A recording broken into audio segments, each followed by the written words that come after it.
เสียง บทเรียนวิชาภาษาลาวชั้นประถมศึกษาปีที่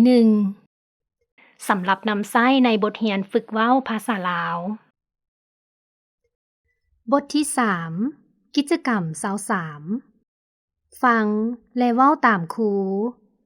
แล้วแต่งประโยคตามตัวอย่าง บทเรื่องเจ้าแม่นนก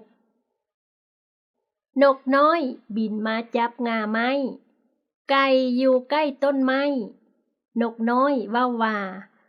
สบายดีไก่เจ้าแม่นกชื่อเจ้าแม่นกไก่บ่ ไก่ตอบว่า ข้อยชื่อไก่บ่แม่นนกไก่ข้อยบ่แม่นนก นกใส่อยู่ใกล้ไก่ นกใส่เว้าว่า